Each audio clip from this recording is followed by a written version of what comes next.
Well, greetings, imagination connoisseurs. Once again, it is I, your Duke of Dope Discourse, your master of fun and wonder, your viceroy of verisimilitude, or as somebody once called me recently, the verisimilitude, Robert Meyer Burnett, and this is a John Campea Show mailbag for Friday, July 8th, 2022. Of course, as you know, on the John Campea Show, while we are live, we open up the Super Chats for a very short period of time, and you can fire in your questions if you so desire, and we will answer them live on the show. But if you hear the show when we are not live and you don't have that opportunity, we have operators, we have people around the world waiting for you. And if you go to the link below, you just send us a tip or a question or a review or a thought, and we will answer it on the mailbag, if, of course, we deem it appropriate. Shall we just jump right in and see what you have to say today? Let's do it. Let's start with Joseph Michael. Joseph says, I'm very glad to see the success of Minions. The Rise of Gru has finally proven that theatrical animation is not dead. In turn, this is one of three. In turn, I hope Bob Chapek and Kareem Daniel will continue to give Pixar and Warner Disney Animation Studios a chance at making a boffo box office number in movie theaters. Walt Disney Animation Studios, you say. Now I know. And Joseph goes on to say, I'm not confident, however, that Bob Chapek or Kareem Daniel will take away the right lessons from that success, particularly when it comes to how they might plan to release future Pixar or Disney animated features. Hopefully you feel more optimistic. Well, Joseph, first of all, thank you for supporting the channel in this way. You know, I've always said, one of the things that I say on this show all the time is I believe in the theatrical viability of movies. And I think that, look at Top Gun Maverick. Nobody expected $1 billion gross. Minions, The Rise of Gru, launched with $122 million at the box office. This is huge money. Any theatrical release, I should say anyone that's properly supported, usually results in a pretty good number. And a good theatrical release is what it's gravy. Streaming, I know one thing. When you release something directly to streaming, you know what you don't get? Box office at all. And I don't understand why anybody would not want to go for that cash. And I think Pixar was really, really hurt. I loved Soul, and I would have loved to have seen it in a theater. I think they really curtailed that movie's box office by not releasing it in theaters. Can you imagine? I didn't see Coco. I bought Coco on Blu-ray. I didn't see it in the theaters. After 5 minutes of watching that on a beautiful screen here at home, I'm like, what kind of idiot was I not to watch this in a movie theater? Look, theatrical releases they add value that can never be taken away. And Minions is a great example. So I am with you. I really hope that there are lessons learned from this. And Pixar, look, I liked Lightyear. I like the first 30 minutes more than I like the rest of the movie. I absolutely believe that Pixar's success was hampered by what Disney did to them during the pandemic. And I want to see Pixar come back, roaring back, and all animation roaring back to the theaters where it belongs. So I am more optimistic because something like Minions does prove the viability of theatrical for animation. So look, hope springs eternal, man. But Joseph, you're not wrong, and I want to thank you for writing in. Sam Fisher says, currently in comics, the mutants have their own isolationist country on Krakoa.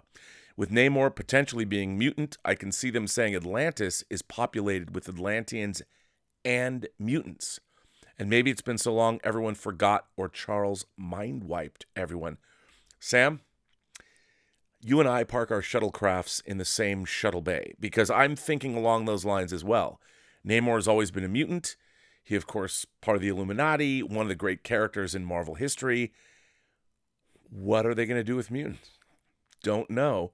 But that is a very intriguing idea. Of course, the isolationist mutant country of Krakoa came about with Jonathan Hickman's run with House of X and Powers of X, or House of X and Powers of 10. I just said House of X and Powers of... actually, it's right over there. I don't know if you can see it, but I've got the hardcover of that miniseries over there. I really liked what he did. It was bonkers. I mean, I dug his run on Fantastic Four, which I also have right over there. But I really loved what he did with X-Men. A lot of people didn't. I just thought it was bonkers, crazy sci-fi. I mean, I've been reading X-Men for 30 years, 40 years maybe, and they needed to do something new. But I don't know what they're going to do. I mean,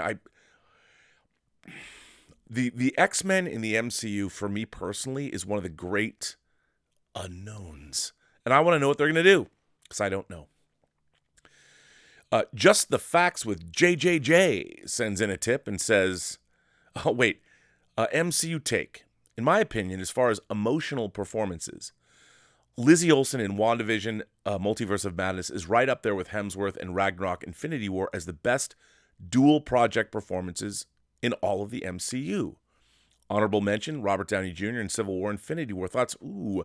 Well, Just the Facts with JJ. First of all, I'd never really thought of it in that way. I do enjoy what you're saying here. Very, very interesting. Very interesting.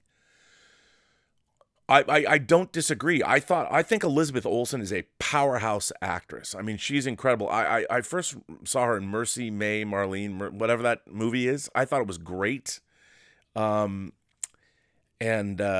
She's fantastic. And you know what? I don't disagree with you.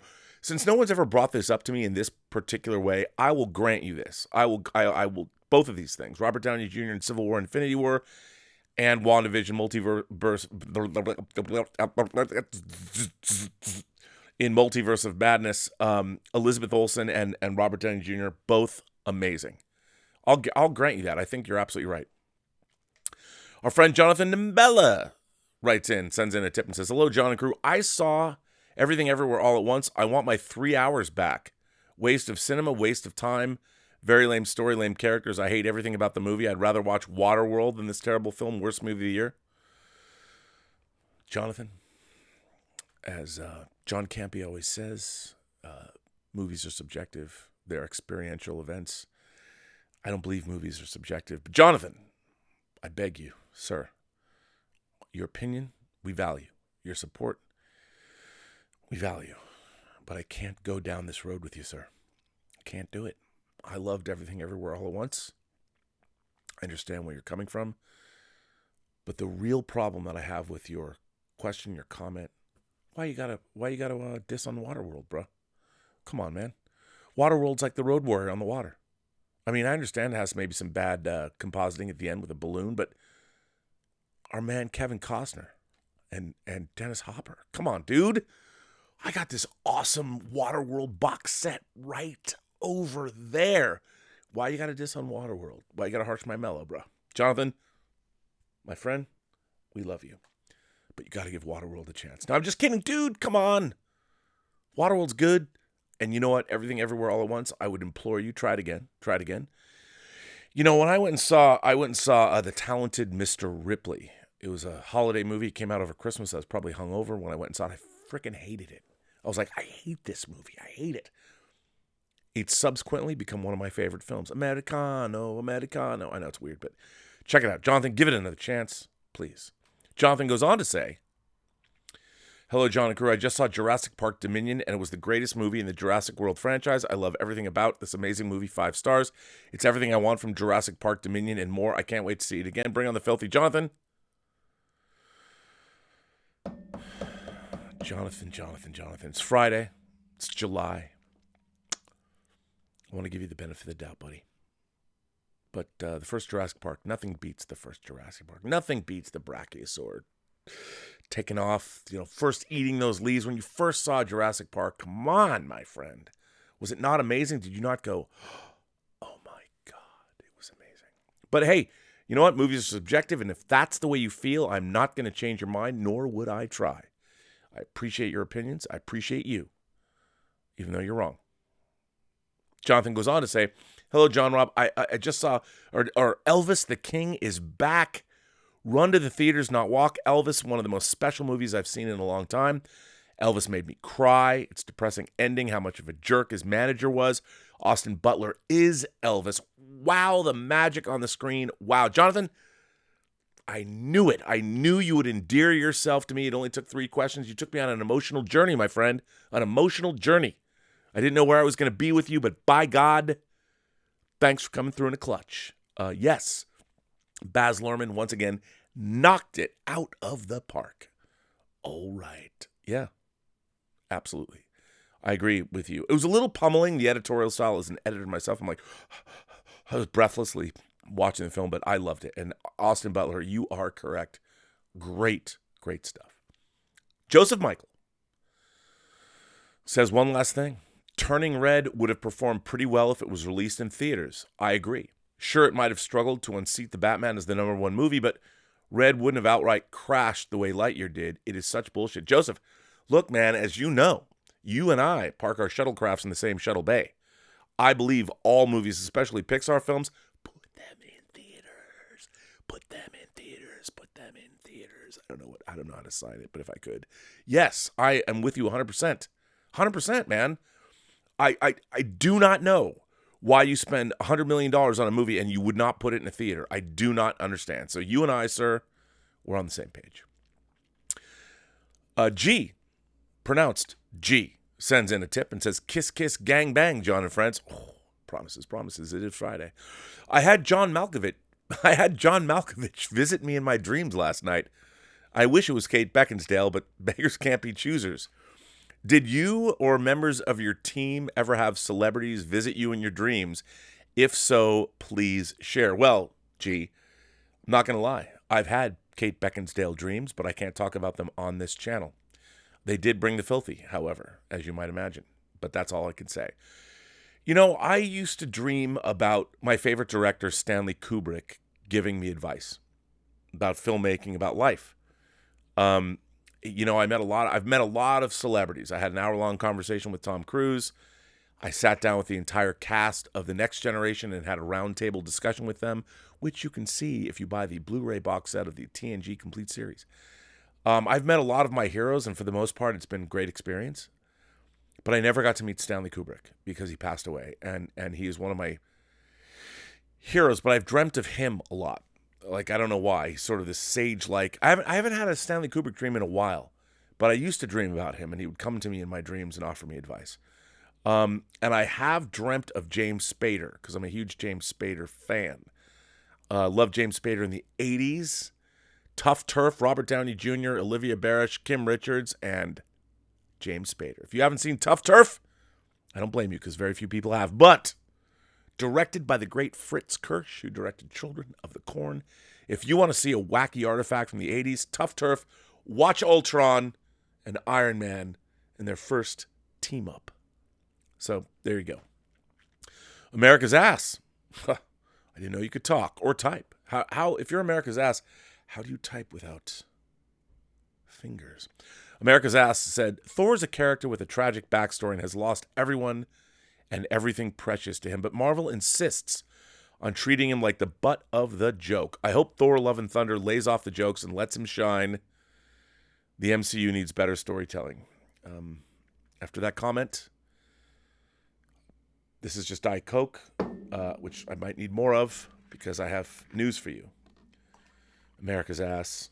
If you have not seen Thor Love and Thunder, well, here's to Thor. Rest in peace.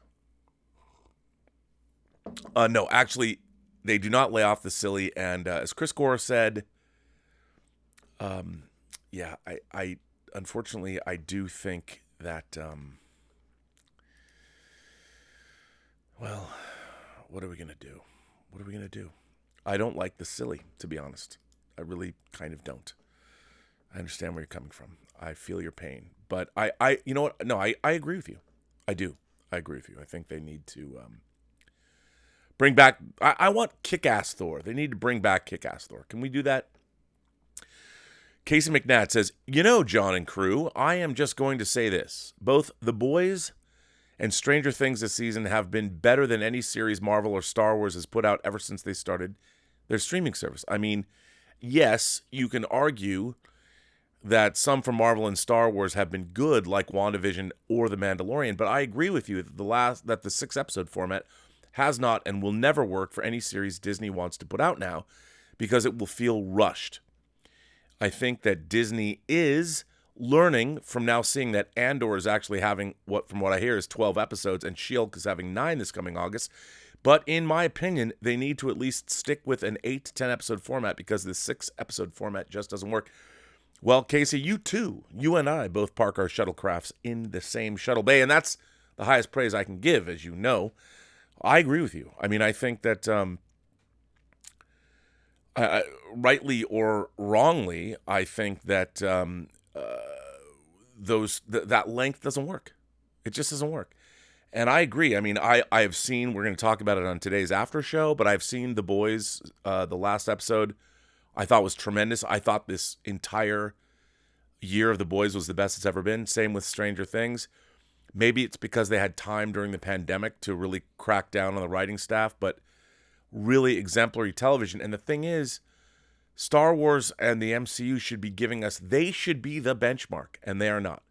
And I don't understand why. Now, that's not to say you can like Obi-Wan, you can like Book of Boba Fett, you can. And there's things in those shows I liked, but they weren't the cracking writing that I would hope for. And I don't understand it. I mean, these are franchises that already have such love. We all love them. Love them. And I don't understand why we aren't getting the best TV we've ever seen. And I would add The Boys, Stranger Things, and also my beloved For All Mankind. Check it out if you have Apple Plus. There's a lot of great TV on. Why it's not the best? Don't know. Casey McNack goes on to say, just wanted to let you know I caught up on The Boys, and ooh boy, that cliffhanger at the end of episode 7. Our boys are in trouble. I agree. That kid, I hope he's like Mordred from Excalibur. Bad dude. I mean, is he going to be the Ramsay Bolton to Reese Bolton? What's he going to be? I can't wait. Boy, that Homelander, is he Teflon or what? Asian Grayson. Asian Grayson says, hey guys, I hope you're all well, and prayers to Chris. I think a project that might be worth being in your guys' top 10 most anticipated could be Werewolf by Night. I think we can see some more Moon Knight and other supernatural players could cameo. Thanks, Asian Grayson. Once again, I mean, I know I'm giving out this praise a lot today, but you and I, my friend, we both park our shuttlecrafts in the same shuttle bay. Of course, you know I love Moon Knight, my beloved Moon Knight. I wonder if you can see. Wait, over here, like. Well, you can't. Well, my Moon Knight graphic novels are over there. I love Moon Knight. And, of course, Moon Knight was introduced as a character in the Marvel comic universe in 1975 in the pages of Werewolf by Night. So I am with you 100%. I can't wait. Why Werewolf by Night was not Moon Knight? Don't know, as the drinker would say. I don't know. And I wish they were, because that would be awesome. I would love that. But they weren't. And, yeah. I hope so. And I do hope we get a lot of cameos. And, Michael Giacchino, the composer, is making, I believe, his directorial debut with this Werewolf by Night Halloween special. I haven't heard much about it. Don't know anything about it, but I'm excited. And it could, I hope it has great cameos. I do. Really do.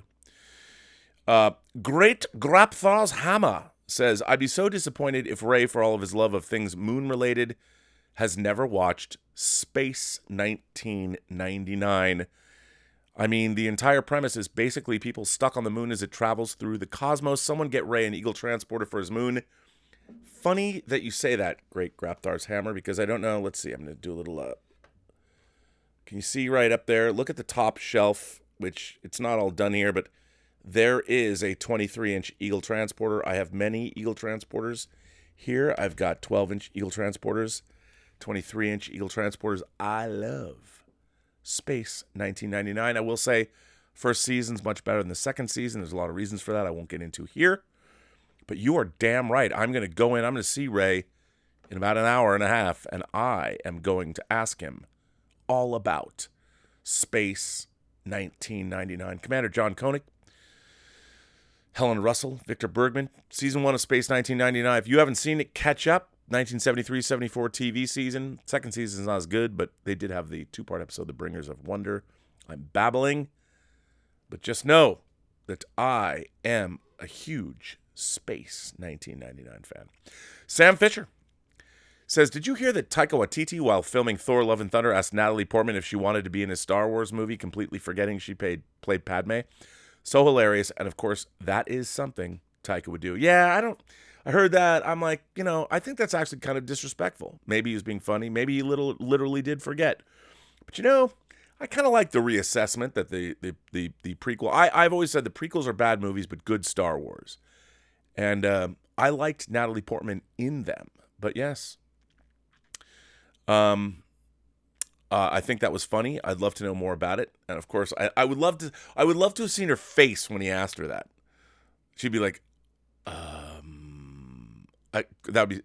She's trying to think, like, should she be polite? What should she be, like, nice, or should she be like, what? Have you heard of the IMDb? Funny. I'd love to have been there. Gin Smuggler says, hey gang, if next week to save money you had to get rid of a streaming service, which one would it be? For me, Disney. As a Star Wars Indiana Jones fan, I have the movies. Controversial, I think. In the future, Disney Plus is too niche and will struggle. Kids will get fed up or grow up. At the moment, it's doing well. Maybe Fox content will help it, or the expenses of the acquisition could still sink the mouse. Need a partner, Apple. Well, Jen, I'm gonna disagree with you. I mean, there's not a lot for me after you've seen stuff, but all families, everybody, as long as human beings continue to have kids, and even though our birth rates are falling precipitously, any family that has kids is going to get Disney, because you've got basically access to their entire library. We might love Marvel and Star Wars, but if you're a kid, all of the animation, all of the TV shows, and Disney has a lot of great stuff that a lot of people now don't watch. I mean, even their old shows like Davy Crockett, Davy Crockett, King of the Wild Frontier. I mean, all that stuff going all the way back to the 50s, Wonderful World of Disney shows. I mean, families will always have Disney to fall back on. So I don't think it's going to go away anytime soon. However, I totally feel you when you say you want to get rid of the service. I think that Disney, to me, is a finite service. And Apple's small, but I think what they have are prestigious. HBO I'm always going to love because of the movies. All the different kinds of movies. I'm always going to love Netflix because despite whatever's going on with their stock price and all that, they've got an incredible array of shows. And they also, incredible array of shows, and they also keep adding, and they've got stuff from all over the world. And if nothing else, I think Netflix is still my favorite streaming series just because of how much diverse stuff. And I mean diverse, meaning I can watch documentaries, I can watch RRR from Tollywood if I want. And by the way, if you haven't watched RRR, don't sleep on that. Don't sleep on it, kids. It's pretty great. But yeah, I'm down. And I think Disney's expendable. I think. I don't think you're wrong. Tim Tracy says, I love watching behind-the-scenes making of content. I just noticed they dropped a trailer for a new docu-series based around ILM, their story and their contributions to the movie industry. It drops July 27th. Just thought I'd let you know about it. Bring on the filthy. We talked about this yesterday as an off the top. My God, I cannot wait. The great Lawrence Kasdan, who wrote The Empire Strikes Back. Well, I can't reach it. I have a script that he wrote. Empire Strikes Back. He also wrote Raiders. And, of course, he directed things like Body Heat and Silverado and The Accidental Tourist. He's a great filmmaker in his own right. He has made this documentary. I'm sure it's not just going to be surface. It's going to be penetrating and interesting. It looks fantastic. And as you know, if I might do a shameless plug, I also made a lot of making ofs. I spent 10 years, actually 20 years making documentaries for home entertainment. And tomorrow, Saturday, it's July. On Saturday, June 9th is the 40th anniversary of Tron, of Disney's Tron. And for its 20th anniversary, 20 years ago, I made a feature-length documentary called Making of Tron, The Making of Tron. It is on YouTube, at least for now. It's not on Disney Plus because it was done in standard def because high definition hadn't come out yet. And take a gander. I'm really proud of that documentary. So take a look. And for our final question today, It comes from Sino10101. Sends in a tip and says, Rob, that's me. It's me. Me. Rob is always mentioning that Star Wars doesn't take from outside influences anymore. So, Rob, what about this pitch? Hi, I'm Jar Jar Binks. Welcome to Star Wars Jackass. That is a terrible Jar Jar Binks. I don't even know what voice I was doing. Misa, I'm a Jar Jar Binks. Welcome to Star Wars Jackass. That's better. Not that much better. You know what? That's kind of funny. I'll give you a little golf clap for that. But you know what? Here's the thing. Despite the fact that Jar Jar voted for the Empire to rise, and we could say that everything bad about the Star Wars universe was his frickin' fault, I think he deserves better. I think we need to rehabilitate Jar Jar Binks' reputation. Because Misa think he was dealt a bum deal. How do we do it? How do we get Jar Jar Binks the respect back that he deserves? I don't know. I don't know if we can. I don't know if we should. But Star Wars Jackass, not the way to do it. Although that I would watch it. You know, I could see, like, if you turn Jar Jar Binks, I know it's Warner Brothers, but if you turn him into Wile E. Coyote and he's running everywhere and he's being constantly victimized by the Roadrunner, I could see watching something like that. It wouldn't be nice, but I could see watching that. I don't know.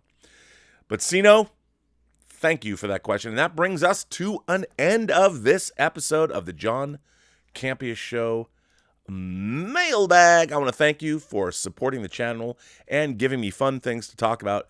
We do very much appreciate it. You keep the John Campea Show going. Of course, if you already know, we open these Super Chats live on the show each and every weekday, Monday through Friday.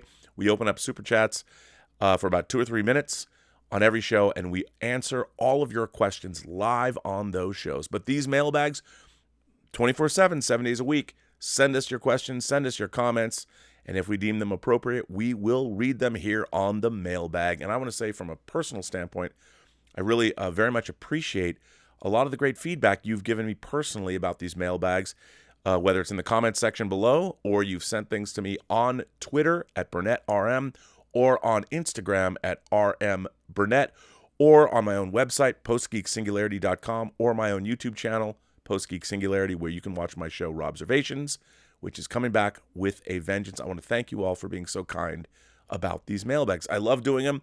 I love talking to you. And on that note, this is the end of today's mailbag, and thank you all for making my Friday that much more fun.